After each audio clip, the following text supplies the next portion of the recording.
The war between humans and the alien race known as the Velari had finally ended. After 7 long years of blood, smoke, and fear, both sides were too tired to keep fighting. The peace ceremony took place inside the grand silver hall of the Velari capital, a place that once echoed with battle cries, but now stood silent. Rows of alien warriors stood tall, their blue skin shining under the crystal lights. Human soldiers stood opposite them, uniforms dusty and torn but proud. The air was tense, the kind of silence that feels heavy, like the world itself was holding its breath. At the center of it all stood Captain Ryan Hale, the human who had become a legend. His name was whispered across both worlds. The soldier who never gave up, the man who led the final mission that ended the war. Every Velari and every human knew his face. Some called him a hero, others called him a monster. But everyone respected him. When the Velari queen rose from her throne, her long silver hair flowing like water, every soldier bowed. Her voice echoed through the hall. As part of the peace treaty, each human hero may choose one Velari companion as a token of our gratitude and unity, she said. A gesture of peace between our races. The hall stirred with whispers. The humans glanced around surprised. The Velari women lined up, their elegant forms and glowing eyes a sight of alien beauty. This was not a simple reward, and it was a political symbol, a bridge between species. The chosen companions would live with humans, learn from them, and represent peace. One by one, human officers stepped forward to choose. Each man picked a Velari woman of stunning beauty, tall, slender, graceful, and shining like jewels. Cheers and applause filled the room after each choice. The queen smiled politely, pleased with how things were going. Then it was Captain Ryan's turn. All eyes turned toward him. The human soldiers behind him whispered among themselves. "He'll pick the tall one with the gold eyes," one said. "No, the one with the crystal hair," said another. "She's a perfect match for a war hero." Ryan didn't respond. He walked slowly along the line of Velari women. His boots echoed across the marble floor, tap, tap, tap, and like the sound of time itself counting down. He stopped near the middle, scanning the faces before him. His eyes were sharp but calm. He looked at each woman carefully, as if searching for something only he could see. Then he moved past the beautiful ones, past the tall, shining, flawless Velari, who stood proudly with confident smiles. He kept walking until he reached the very end of the line, where one woman stood alone, slightly apart from the rest. She was different. She was larger than the others, with wide shoulders and soft features. Her blue skin was marked with faint scars and her clothes were plain. Her eyes were a deep violet, but they looked down at the floor instead of forward. She didn't seem to belong in that row of perfect figures.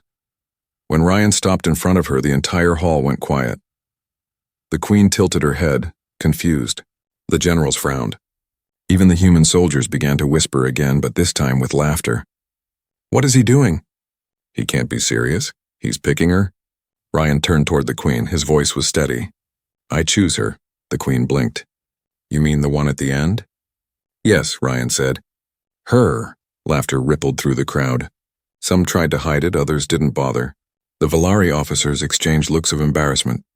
Even the chosen Velari women glanced at each other in disbelief. The queen's smile faded. "Captain Ryan Hale," she said slowly, "are you certain of your choice? You may pick anyone here, any one of my finest warriors or healers, but her." "She is not," Ryan interrupted softly. "I said, I choose her." His tone left no room for argument. The hall fell into silence once more. The Velari woman, her name was Lura, lifted her eyes for the first time. There was confusion in them, maybe even fear. No one had ever looked at her like that before. Not with pity, not with mockery, but with something else. Respect. Ryan gave her a small nod, then stepped back in line. The queen hesitated, then finally said, "Very well. The human captain has made his choice. Let it be honored." As the ceremony continued, people kept stealing glances at Ryan and Lura. The whispers never stopped. Some laughed, others called him strange, and a few just shook their heads in disbelief.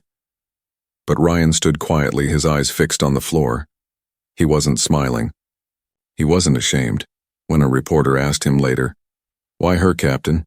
Out of all the Velari, why pick the one no one else would?" Ryan looked straight into the camera and said, "Because sometimes beauty isn't what you see, it's what you remember." And just like that, The whole galaxy began to wonder what he meant. The real story was only beginning. The news spread fast across the Velari capital. By nightfall, everyone knew about the human captain's strange choice. He picked her. The heavy one from the back? What kind of joke is this? Every whisper carried a mix of shock and insult. To the Velari, looks were everything. Their society valued perfection. Smooth skin, long limbs, shining eyes. Lura had none of those things. She was strong, kind, and brave, but none of that mattered to them. In their world, beauty was status. And in one single moment, Captain Ryan Hale had insulted that belief. The Queen's palace glowed under the twin moons that night. Inside the Great Hall, alien generals argued in hushed voices. This human disrespected our people, one said. He mocked the ceremony, another growled. He made us look like fools before the cameras. The Queen listened quietly, her silver eyes calm but sharp. He is a war hero, she reminded them. His choice is his right. We offered. He accepted. Still, she could not hide her curiosity. There was something strange about that man. His steady eyes, his calm voice, his refusal to explain. Humans were emotional creatures, but Ryan Hale acted as if he knew something no one else did. Keep an eye on him, the Queen ordered finally, and on the girl he chose. Meanwhile, in the human camp outside the city, laughter echoed through the metal barracks. Did you see the look on her face? Maybe he's going to feed her, not marry her. Captain's got a strange taste, huh? The jokes rolled through the night. Even the younger officers who admired Ryan couldn't help but laugh behind his back. But not everyone was laughing. Lieutenant Marlowe, Ryan's old friend, sat alone at a metal table. He'd fought beside Ryan for years and knew the man didn't do anything without a reason. He whispered to himself, You saw something, didn't you, Captain? You always do. Lura sat quietly in her small room inside the palace. The walls shimmered faintly, reflecting the light from the moons outside. She stared at her hands, rough, scarred, calloused from years of working as a field medic during the war. Her mind was full of questions. Why would a human, especially that human, choose her? No one had ever chosen her before. Not for friendship. Not for anything. When the messenger came, she almost didn't answer the door. Captain Ryan Hale requests your presence, he said simply. Her heart jumped. She followed him through quiet corridors until she reached a small balcony overlooking the city. Ryan stood there, his jacket hanging from one shoulder, the night wind brushing through his short hair. He turned when she approached. Lura, he said, as if he had known her name all along. She hesitated. You know who I am? Ryan smiled faintly. Of course I do. The silence stretched between them. Lura looked down again, uncomfortable. Why me? She asked softly. The others, they are beautiful, graceful. You could have chosen anyone. Ryan looked out at the glowing city lights. Beauty doesn't win wars, he said quietly. And it doesn't save lives either. Lura frowned. I don't understand. He turned to face her fully. His eyes were serious but gentle. You will, he said. In time. The next morning, rumors grew even louder. The humans were leaving the Velari capital and Lura was going with them. The alien guards watched in silence as the human captain escorted her to his transport ship. One guard whispered, She'll never survive among them. Another said, Maybe the human just pities her. But when Ryan opened the shuttle door for her, he didn't look like a man offering pity. He looked like someone fulfilling a promise. Lura hesitated at the door, her hands shaking slightly. She had lived her whole life among her own people, even when they didn't respect her. But now she was about to step into a ship full of humans, strangers, soldiers, and eyes full of judgment. Ryan noticed her hesitation. You don't have to come, he said softly. But if you do, I'll make sure no one hurts you again. Something in his voice made her step forward. Not fear, not command. Something deeper, trust. The shuttle doors closed and the engines roared to life. As the ship lifted off, the Velari city below grew smaller and smaller, until it looked like a cluster of silver lights lost in the darkness. Inside, Lura sat quietly across from Ryan. Neither spoke. But for the first time in years, she felt something strange in her chest. Hope. And somewhere deep inside her memory, a voice whispered from long ago, a human voice calling her name on a burning battlefield. Lura closed her eyes. Maybe this wasn't a strange choice after all. Maybe it was destiny finding its way back. The human ship Odyssey moved quietly through the dark sea of stars. Inside, the sound of engines filled the metal halls and a low hum that never stopped. For Captain Ryan Hale, it was a familiar sound, almost comforting. For Laura, it was strange and cold. She sat by the small window of her cabin, watching the stars pass like glowing dust. It had been 3 days since they left the Velari capital. 3 days since Ryan had chosen her, and still she didn't understand why. The humans kept their distance. Some looked at her with curiosity, others with hidden laughter. A few avoided her completely. She didn't blame them. To them, she was the wrong kind of alien. Too different, too quiet, too everything. But Ryan wasn't like the others. He spoke little, but when he did, his words carried weight. He never laughed at her, never stared too long, never made her feel like a mistake. Still, his silence hid something. Something she could feel but not name.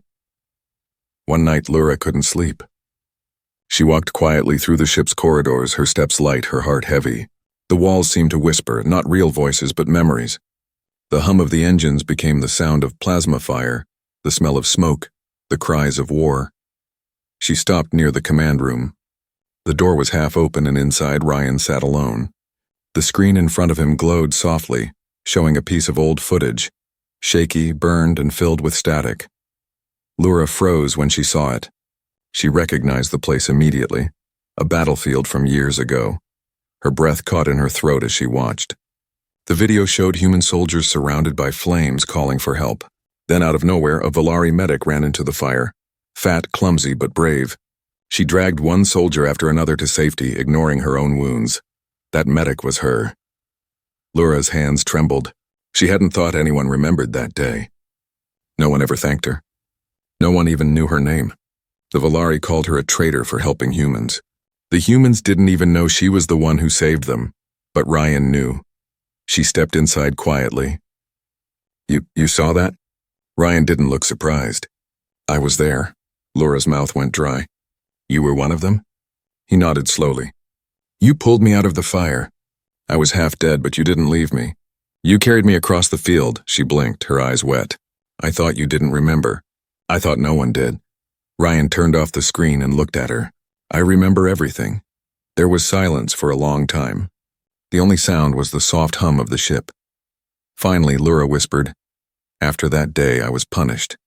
My people said I betrayed the Velari. They stripped my rank. They called me a shame. Ryan's jaw tightened. You saved lives. There's no shame in that. She smiled bitterly. In my world, mercy is weakness. Ryan looked down, his voice low. Maybe that's why the war lasted so long, and because both sides forgot what mercy means. Laura sat beside him, her hands folded tightly. When they told us humans were monsters, I believed them, she said softly. But when I saw you bleeding and afraid I couldn't, you were just a person. Ryan met her eyes. And you were more human than any of us that day. Outside the window, a bright light passed, a comet crossing the stars. For a moment, the room glowed silver. The two of them sat in silence, the distance between them smaller now. Ryan reached into his pocket and pulled out a small metal tag, half burned, scratched, but still readable. It had his name on it. He placed it in her hand. You dropped this, he said quietly. On the battlefield. Laura stared at it. The tag was bent where she had grabbed it years ago when she pulled him from the flames. She remembered holding it tightly as she tried to stop his bleeding. She never thought he'd find it again. You kept it all this time? She asked. It reminded me that not all enemies are enemies, Ryan said. And not all heroes look the way people expect. Her eyes filled with tears. No one had ever said words like that to her. Not even her own people. For the first time she smiled. A small, quiet smile that carried both pain and peace. Then maybe, she whispered. We both lost something in that war, but found something too. Ryan nodded. Maybe we did. That night, as Laura lay in her bunk, she couldn't stop thinking about what he said. The past, the battlefield, the fire, the shame, all of it began to feel lighter, as if the stars outside were slowly taking it away. For the first time since the war, she didn't feel invisible. Someone had remembered. Someone had seen her, not as the fat one, not as the outcast, but as the one who saved a life. And in the silence of space, with the engines humming softly, Laura finally began to believe that her story wasn't over. It was just beginning again. Days passed on the ship Odyssey, and something had changed. The crew still stared, still whispered when they thought no one could hear. But Ryan didn't care, and Lura no longer flinched. The space between them had grown quieter, but not empty. It was the kind of silence that carried understanding. Every morning, Ryan checked reports from command. Every night, he stopped by the observation deck, and somehow Lura was always there too. She liked to watch the stars, saying they reminded her that even darkness could shine. But Ryan could see there was more behind her calm eyes. Something heavy, something she hadn't spoken about yet. One night he found her there again. She stood near the glass, her reflection blending with the galaxy outside. Her hands were clasped tightly as if holding back a storm. Ryan walked up beside her. "You don't sleep much, do you?" She smiled faintly. "Velari don't dream often. When we do, it's not always pleasant." He looked at her quietly. "You've been holding something back. You can tell me." For a long moment she didn't answer. The stars reflected in her violet eyes and her voice came out like a whisper. "You remember the day I saved you, but you don't know what happened after." Ryan turned to her, his face unreadable. "Tell me." Lura took a slow breath. "After the war ended, my people called me a traitor. They said I helped the enemy. They took everything from me. My rank, my family name, my home." She raised her sleeves slightly. Underneath the soft blue skin were faint silver lines, scars glowing faintly in the light. "These were the price of mercy," she said quietly. Ryan stared at them. "They punished you. For saving lives?" Lura nodded. "In their eyes, I chose the enemy over my own kind. They branded me so everyone would know." She looked down at her hands, her voice breaking slightly. "I thought I did the right thing. But when I returned, no one would even look at me. Even the children in the streets whispered, 'There goes the traitor.'" The pain in her words was quiet but sharp, like glass under skin. Ryan clenched his fists. "You were braver than all of them combined," he said. Lura shook her head. "No, I was just tired of watching people die. Human, Velari, it didn't matter. Blood looks the same." They stood in silence for a while, the stars slowly spinning outside. Ryan finally said, "You could have hidden it. Those scars." She looked at him with a small, sad smile. "They remind me who I am, and what I stood for." Then she turned away from the glass and asked softly, "Why did you really choose me, Captain?" Ryan hesitated. "Because you once made a choice everyone else was too afraid to make. You saw humanity in your enemy." He looked into her eyes. "Now it's my turn to return the favor." Her breath caught. She didn't know what to say. Later that night, the ship shook suddenly. A small tremor, but enough to make alarms blink red for a few seconds. The crew rushed to check systems. Ryan grabbed the intercom. "All stations, report." Lura stayed by his side, scanning the readings. "It's not a hull breach," she said quickly. "It's an energy spike." From inside the storage bay, Ryan frowned. "Let's go." They ran through the narrow corridors, boots echoing against metal. The storage bay lights flickered, and in the middle of the room a power core glowed bright blue, pulsing faster than normal. Lura moved closer, reading the alien symbols flashing on the side. Her eyes widened. "This isn't human tech. It's Velari code." "Old code, from the war." Ryan's voice turned cold. "You're saying someone smuggled alien tech aboard?" She nodded. "It's unstable. If it overloads, it could take half the ship." Ryan called for engineers, but before they could arrive, the power core surged. Sparks flew, alarms blared. Without a second thought, Lura reached into the console, pressing her glowing hands to the energy stream. "Lura, stop," Ryan shouted. "You'll get burned." Her voice was steady. "Better me than everyone else." The light grew brighter, then faded. When it was over, the alarms went silent. The danger was gone. Lura staggered, smoke rising from her palms. Ryan caught her before she fell. Her breathing was rough, but she smiled weakly. "Still think I'm the wrong choice, Captain?" He looked at her with a mix of worry and awe. "You're full of surprises, aren't you?" "Not surprises," she murmured, her eyes half closing. "Just truths people never wanted to see." Hours later, after she was treated, Ryan stood outside the medbay window. Lura slept peacefully inside, her arms bandaged but her expression calm. Lieutenant Marlowe walked up beside him. "She saved the ship." "You were right about her." Ryan didn't look away from the glass. "I didn't choose her to prove anything. I chose her because she already proved herself years ago, and no one noticed. He looked out the viewport again, the stars reflecting in his tired eyes. The universe has strange ways of repaying its debts, he said quietly. Inside the medbay, Lura stirred in her sleep, whispering something in Velari tongue. Ryan didn't know the words, but he understood the feeling behind them. Forgiveness. And somewhere deep inside him, a part of his own heart began to heal too. The Odyssey drifted through space like a silver arrow cutting through endless dark. But inside the ship, peace didn't last long. Something was wrong, and everyone could feel it. The attack in the storage bay had shaken the crew. The engineers swore the energy spike came from old Velari code, but no one knew who put it there. Captain Ryan ordered a full sweep of every deck, but the results came back clean. Too clean. Ryan didn't believe in coincidences. He stood on the bridge, arms crossed, staring at the stars on the main screen. Lura stood beside him, her hands still bandaged from the burns she got saving the ship. You shouldn't be here, Ryan said quietly. You need rest. Lura gave a small smile. Rest is for those who have nothing left to do. I still have something to protect. Ryan looked at her. Really looked at her. She was strong, stubborn, and calm even after everything. He nodded slightly. Then help me find whoever planted that thing. Hours turned into days. The crew ran scans, checked logs, questioned engineers. But something didn't fit. Someone was hiding something. Lura spent her time studying the data herself. She understood Velari code better than anyone on the ship. Her eyes followed the symbols glowing across the screen. And then she froze. This, she whispered. This isn't random. It's a message. Ryan leaned closer. A message. From who? Lura hesitated. From the Velari Rebirth Front. Ryan's expression hardened. He'd heard the name before. The Rebirth Front was a rebel faction.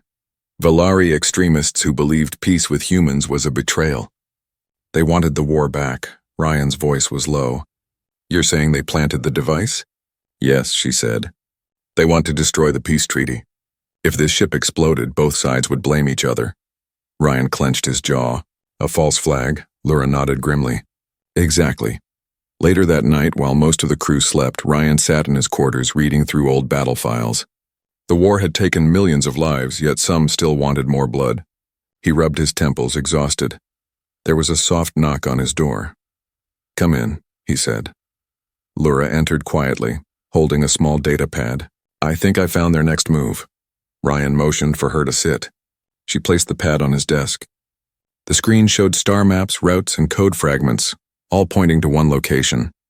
The rebel ship, she said. They've been shadowing us since we left the Velari system. Ryan frowned. How did they get that close? They're using stealth tech, old war prototypes, Lura explained. Velari ships can hide in our blind spots. But if I modify your scanners, he smiled faintly. You're going to rewrite human tech again, aren't you? She shrugged. You humans built weapons. We built survivors. Let me handle this. 3 hours later, alarms blared through the ship. The modified scanners picked up a faint echo. A hidden ship trailing them. Ryan rushed to the bridge. Target lock? Barely, said the weapons officer. They're cloaked. We can't see them, but they can see us. Lura's fingers flew across the controls. Give me 2 minutes. The invisible enemy fired first. Plasma bolts struck the Odyssey shields, shaking the ship hard. Sparks flew, panels cracked. Ryan grabbed the console to steady himself. Lura, he shouted. I'm working on it. She called back. Her hands moved faster, her eyes focused, every symbol and line of code flashing across her screen. Suddenly, the enemy ship shimmered into view. Dark, sleek, and deadly. There, Lura shouted. Ryan didn't hesitate. Fire! The Odyssey's cannons roared. Blue light filled the void as their shot hit the rebel vessel dead center. The explosion painted the stars in flame. Silence followed. The enemy ship was gone. The bridge erupted in cheers. But Lura didn't move. Her hands were still glowing faintly from the interface. Ryan turned to her, worry written all over his face. You did it, he said softly. She looked tired but smiled. Peace is harder than war, Captain, but I still choose it. Later, after the damage reports came in, Ryan visited the medbay again. Lura sat on the edge of the bed, her hands wrapped but her spirit unbroken. He sat beside her. You know, when they told me I could choose one Velari as a reward, I thought it was a political game, but now I think it was fate. Lura tilted her head. Fate? Yeah, he said quietly. Because the one everyone laughed at just saved an entire ship full of humans. She laughed softly. And the human everyone feared turned out to be the only one who didn't judge me. Ryan smiled. Maybe we're both the wrong kind of heroes. Lura looked out the window where the stars shone brighter than ever. Or maybe, she said, we're exactly what peace looks like.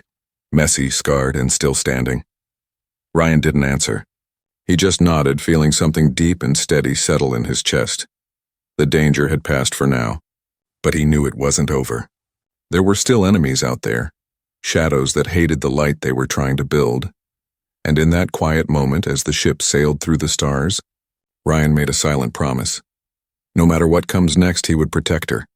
Not because she was his reward, but because she was his reason. The Odyssey floated in silence for 3 long days after the attack. The damage was mostly repaired, but the crew's nerves were not. Every shadow felt suspicious, every sound made them glance over their shoulders. But Captain Ryan Hale wasn't afraid. He was waiting. He knew the rebels weren't done. They had failed to destroy the ship, and people like that never gave up after failing once. They waited for a second chance, and when they came, he planned to be ready. It was the 4th night when it happened. The warning siren screamed through the halls, sharp and sudden, like a blade cutting silence. Red lights flashed. Soldiers ran, shouting commands. The ship's AI blared a message through every speaker. Unidentified vessels approaching. Shields compromised. Ryan rushed to the bridge. Status. Multiple ships, sir, the officer yelled. Velari rebels. They've surrounded us. Ryan clenched his jaw. Battle stations. The Odyssey's guns roared, sending streams of light through space. The rebels fired back, their ships smaller but faster, darting like angry hornets around the larger vessel. Explosions lit the dark, but this wasn't just another ambush. Something was different. Lura, seated at the communication console, suddenly froze. Captain, she whispered, they're not here to destroy us. They're here for me. Ryan turned sharply. What? She looked down, her voice trembling but clear. They know I'm with you. They think I've betrayed my people. Their leader, Commander Jaron, wants me dead. Ryan stared at her. So this is revenge, Lura nodded. And they won't stop until I'm gone. The next blast rocked the ship. Sparks rained from the ceiling. The smell of smoke filled the air. Ryan gritted his teeth. Then they'll have to go through me first. Lura reached out and touched his arm. No, you don't understand it. They're using my signal. My old codes. That's how they're jamming your shields. Can you stop it? Her eyes narrowed. Yes, but I'll have to connect directly to their network. From inside the communication tower. Ryan's expression darkened. That's outside the main hull. You'd be exposed. Lura looked at him, steady, calm, unafraid. You once said peace is harder than war. Let me fight for it my way. Ryan's chest tightened. Lura, but she was already moving. Minutes later, Lura stepped into the suit bay. She pulled on a reinforced pressure suit, its dark glass visor reflecting the red warning lights. Ryan followed her, refusing to let her go alone. I'm coming with you, he said. She shook her head. No, you need to keep them alive. He gripped her shoulder. You think I chose you because of pity? Because you saved me once? No, I chose you because you're the bravest being I've ever known. But I won't let you die for me again. She looked up at him, her voice soft but firm. Then don't think of it as dying, Captain. Think of it as finishing what we both started. Before he could stop her, the airlock doors opened, and Lura stepped into the black. Outside, space was quiet, deadly, and beautiful. The rebel ships glowed red in the distance. The Odyssey fired back, its lights flaring like lightning. Lura floated along the hull, magnetized boots clanking softly. The communication tower loomed above her, cracked and flickering with blue light. Inside her helmet, her breath came slow and steady. Accessing channel, she murmured. Ryan's voice came through her earpiece. Lura, their ships are closing in. You've got less than a minute. I know, she said calmly. Just keep them busy. Her fingers flew over the glowing keys on her wrist console. Alien code spilled across her screen. Lines of red and silver symbols. She recognized every one of them. Jaron, she said into the comms. I know you can hear me. A deep voice answered, cold and full of hate. Lura of Velari. The traitor speaks at last. I'm not your enemy, she said. The war's over. Peace is weakness, Jaren growled. You gave our secrets to the humans. You shamed us. I saved lives, she snapped. Yours could have been one of them. Enough talk. Say goodbye. The rebel ships fired all at once. On the bridge, Ryan shouted, Lura, get out of there. But it was too late. The tower was hit. A massive blast threw Lura off the hull, spinning into space. Lura! Ryan's voice broke through the comms. Her vision blurred, stars spinning around her. She couldn't move. But somehow her fingers still worked. She finished typing the final code. Transmission override, she whispered. And then, silence. The rebel ships suddenly stopped firing. Their lights flickered, then shut down one by one. The code she had sent had shut their systems completely. Ryan stared at the screen. She did it, he breathed. When they found her drifting later, she was unconscious but alive. As the medics carried her in, Ryan stood beside her, his voice low. You said you'd finish what we started. You did. Her eyes opened slowly, weak but smiling. I told you. Peace is harder. He nodded, eyes misting. That's why it's worth it. Outside the window, the wreckage of rebel ships floated among the stars, silent reminders of a war finally ending. Ryan turned to the medics. Take care of her, he said quietly. She's not my reward. She's our future. And somewhere, deep in the dark of space, peace finally began to breathe again. The Odyssey drifted slowly toward home. The stars outside were calm again, their light soft and steady. For the first time in months, there were no alarms, no battles, no shadows waiting in the dark. But inside the ship, silence carried something else, grief, relief, and the quiet ache of survival. Lura was still in the med bay, recovering from the explosion that ended the rebel attack. The doctors said she would live, though her lungs were damaged by the blast. She moved slowly now, her voice softer but her eyes still bright. Captain Ryan Hale visited her every morning. He never missed a day. Sometimes they spoke, sometimes they didn't, but every time he left, he felt a strange peace settle in his chest. The kind that doesn't come from winning wars, but from understanding what you were really fighting for. One morning, as the ship neared Earth orbit, Ryan found her sitting by the window, her pale blue skin glowing softly in the sunrise. You're awake early, he said. Leaning against the door, she smiled faintly. I couldn't sleep. The stars look different today. He walked closer. That's because you're seeing them from my world's side. Lura nodded. Your world. I used to think it was full of monsters, Ryan chuckled. And we used to think yours was full of demons. Now? She asked. Now I think we were both wrong.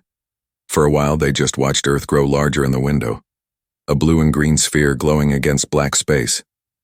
Will they accept me there? Lura asked softly. Ryan looked at her. They'll have to. You saved them. She shook her head. People forget heroes, especially the ones who don't look the part. He smiled sadly. Then we'll remind them. When the Odyssey landed, the world was waiting. Cameras, reporters, generals, all ready to greet the famous Captain Ryan Hale, the man who stopped a second war. As he stepped down the ramp, the crowd roared. Flashbulbs burst like fireworks. Reporters shouted questions, asking for quotes, for victory speeches, for names of the fallen. But Ryan didn't speak. He just turned and extended a hand behind him, and when Lura stepped out, the noise died. The crowd fell silent. The soldiers stared. Some gasped. Others whispered there she was, the alien woman no one expected. Scarred, broad, quiet, walking slowly beside the hero who chose her. Ryan held her hand firmly, guiding her down the ramp as if she were royalty. A reporter finally broke the silence. Captain Hale, why her? Out of all the Velari, why choose her? Ryan turned toward the cameras, his voice calm and strong. Because I saw her when no one else did, the reporter frowned. But, Ryan continued, louder this time. She saved my life. Not once, twice. When the war was chaos, she ran into fire to save enemies she was told to hate. And when everyone else ran from danger, she faced it alone. That's why. He looked directly into the camera. Because true beauty isn't in how someone looks. It's in what they give up for others. The crowd didn't cheer. They didn't clap. But they listened. Really listened. Lura stood quietly beside him, her eyes glassy but proud. For the first time in her life, she wasn't hiding her scars. She didn't bow her head.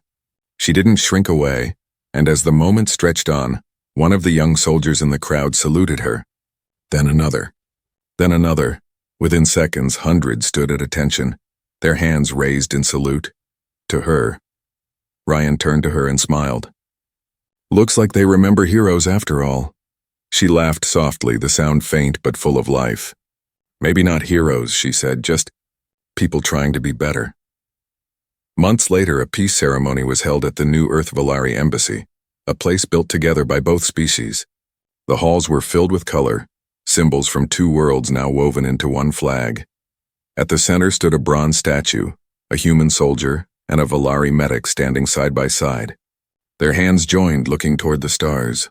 On the base, a single line was carved in both languages. Mercy is not weakness. It is courage in its purest form. Laura's name was there beside Ryan's. That evening, as the crowd left and the lights dimmed, Ryan and Laura stood quietly in front of the statue. She looked up at her own face cast in metal and said softly, "They made me look taller." Ryan smiled. "They made me look thinner." They both laughed, a quiet, easy laugh that felt like the first real one in years. Then Ryan said, "Do you regret anything?" Laura shook her head. "No. If the universe gave me the choice again, I'd still run into the fire." "And you?" He looked at her, eyes full of warmth. "I'd still choose you." Outside, two suns rose together, one golden, one pale blue, casting their light over the new world being born.